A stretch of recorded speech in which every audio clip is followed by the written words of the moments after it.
Hello friends, मेरे channel पर आपका स्वागत है। फ्रेंड्स, आज मैं श्रीमद् भगवद गीता जी के प्रथम अध्याय का पाठ करूंगी। पाठ आरंभ करने से पहले इस अध्याय के बारे में कुछ बातें जान लेते हैं। श्रीमद् भगवद गीता जी के प्रथम अध्याय को अर्जुन विषाद योग कहते हैं। इस अध्याय में कुरुक्षेत्र के मैदान में उपस्थित बंधुओं और संबंधियों को सामने देखकर अर्जुन के मन में उठे विषाद और मन स्थिति का वर्णन किया गया है, जिसे संजय धृतराष्ट्र को बताते हैं। फ्रेंड्स, संजय महर्षि वेद व्यास जी के शिष्य थे। वह धृतराष्ट्र की राज्यसभा के सदस्य भी थे। उनके पास ऐसी दिव्य दृष्टि थी कि वह एक स्थान पर बैठकर दूसरे स्थान की घटनाओं को देख व सुन सकते थे। इस अध्याय में वह राजा धृतराष्ट्र के समक्ष युद्ध स्थल का वर्णन कर रहे हैं। आइए पाठ आरंभ करते हैं। धृतराष्ट्र ने कहा, हे संजय, धर्म भूमि कुरुक्षेत्र में युद्ध की इच्छा से इकट्ठे हुए मेरे और पांडु के पुत्रों ने क्या किया? संजय बोला, उस समय व्यूह बनाकर खड़ी हुई पांडवों की सेना को देखकर राजा दुर्योधन ने आचार्य द्रोण के पास जाकर यह कहा, हे आचार्य, पांडवों की इस बड़ी भारी सेना को देखिए, जिसे आपके बुद्धिमान शिष्य द्रुपद के पुत्र धृष्टद्युम्न ने व्यूह बनाकर खड़ा किया हुआ है। इस पांडव की सेना में भीम और अर्जुन के समान बहुत से महान धनुर्धर शूरवीर योद्धा हैं, जैसे सात्यकी, विराट और महारथी द्रुपद आदि। इनके अतिरिक्त धृष्टकेतु, केकितान, बलवान काशीराज, पुरुजित, कुंतीभोज और नरवीर शैव्य आदि हैं। लंबी भुजाओं वाले पराक्रमी युद्धामन्यु, बलवान मोजा, सुभद्रा का पुत्र अभिमन्यु तथा द्रौपदी के पांचों पुत्र हैं, और ये सभी महारथी हैं। हे श्रेष्ठ ब्राह्मण, हमारी सेना में भी जो मुख्य हैं, उनको भी समझ लीजिए। आपकी जानकारी के लिए अपनी सेना के सेनापतियों के नाम भी बताता हूँ। आप स्वयं पितामह भीष्म, कर्ण और संग्राम जीतने वाला कृपाचार्य, और उसी प्रकार के अश्वत्थामा, विकर्ण तथा सोमदत्त का पुत्र भूरिश्रवा आदि हैं। और भी बहुत से शूरवीर हैं जो मेरे लिए प्राणदान करने वाले हैं। उनके पास भांति भांति के अस्त्र शस्त्र हैं और वे सब युद्ध कला में निपुण हैं। पितामह भीष्म के संरक्षण में हमारी यह सेना बहुत बड़ी है, और इसके मुकाबले में भीम की देखभाल में पांडवों की सेना तो बहुत थोड़ी है। आप सभी लोग सब मोर्चों पर अपने अपने स्थानों पर डटे रहकर पितामह भीष्म की ही सब प्रकार से रक्षा करें। इसके बाद कुरुवंश के वृद्ध तथा प्रतापी पितामह भीष्म ने दुर्योधन को प्रसन्न करते हुए सिंह के समान गर्जन करते ऊंचे स्वर से अपना शंख बजाया। इसके बाद शंख, भेरी, ढोल, नगाड़े तथा रणसिंगा आदि सभी बाजे एक साथ बजे और उनकी आवाज जोर से गूंज उठी। फिर सफेद घोड़ों वाले उत्तम रथ में बैठे हुए श्री कृष्ण और अर्जुन ने भी अपने अलौकिक शंख बजाए। श्री कृष्ण ने अपना पांचजन्य नामक शंख, अर्जुन ने अपना देवदत्त नामक शंख तथा भयानक कर्म करने वाले भीम ने अपना पुंड्र नामक भारी शंख बजाया। हे राजन, राजा युधिष्ठिर ने अनंत विजय नामक शंख, नकुल ने सुघोष और सहदेव ने मणिपुष्प नामक शंख बजाए। महान धनुर्धर काशीराज, महारथी शिखंडी, धृष्टद्युम्न, विराट और अजेय सात्यकी, राजा द्रुपद और द्रौपदी के सारे पुत्रों ने, लंबी भुजाओं वाले सुभद्रा के पुत्र अभिमन्यु आदि सभी ने सब ओर से अलग अलग अपने शंख बजाए। आकाश और पृथ्वी को दहला देने वाली उस भारी आवाज ने धृतराष्ट्र के पुत्रों के हृदय फाड़ डाले।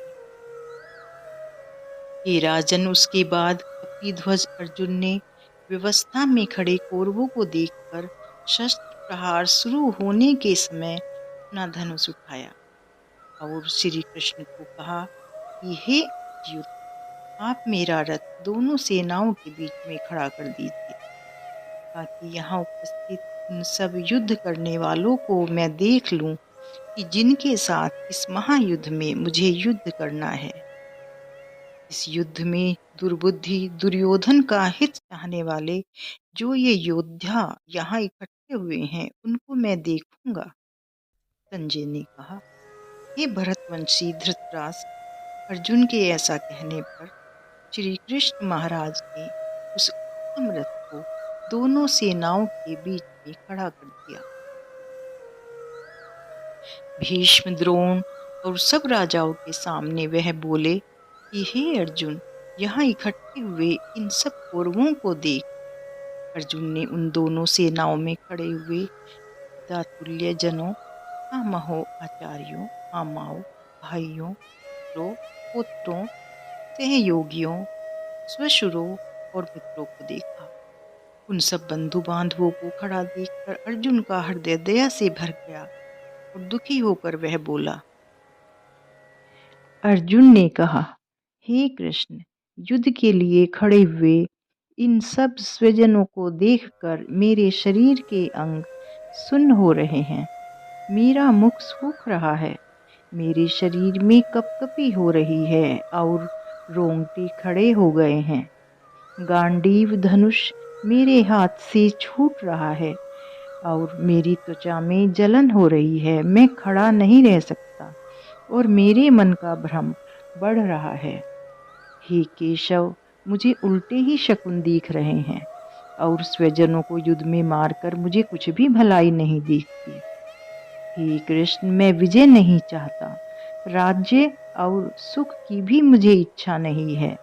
हे गोविंद, हमें राज्य, सुख, भोग और जीवन से भी क्या मतलब है, क्योंकि जिनके लिए राज्य, भोग और सुख चाहिए वे ही सब प्राणों और संपत्ति को त्याग कर युद्ध के मैदान में खड़े हैं।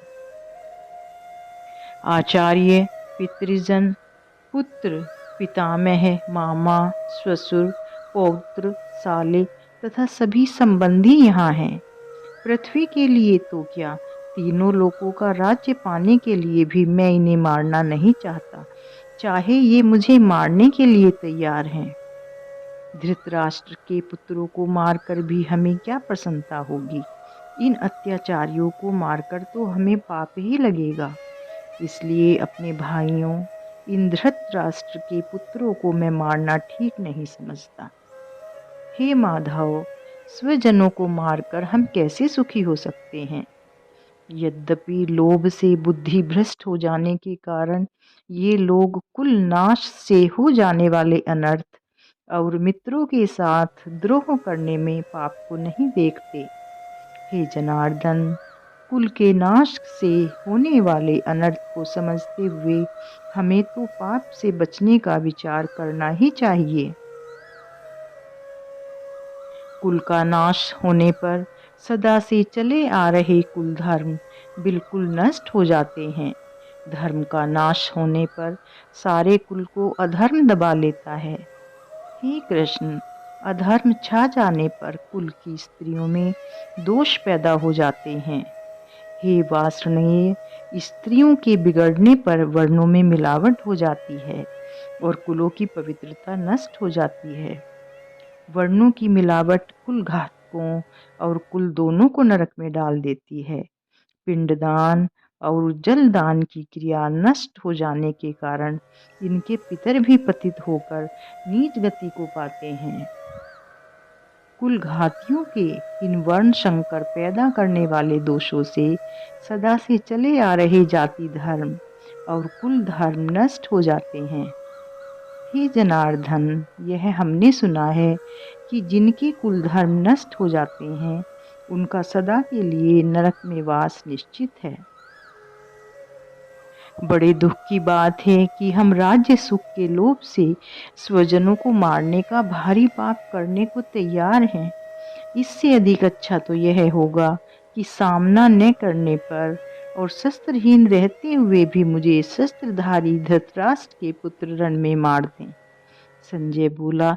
इस प्रकार कहकर रणभूमि में बाण सहित धनुष छोड़कर शोकाकुल अर्जुन रथ के पिछले भाग में बैठ गया। फ्रेंड्स, प्रथम अध्याय अब समाप्त होता है।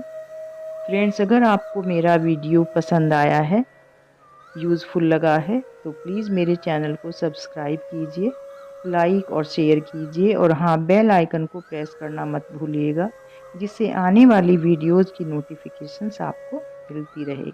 मिलते हैं नेक्स्ट वीडियो में। जय श्री कृष्णा।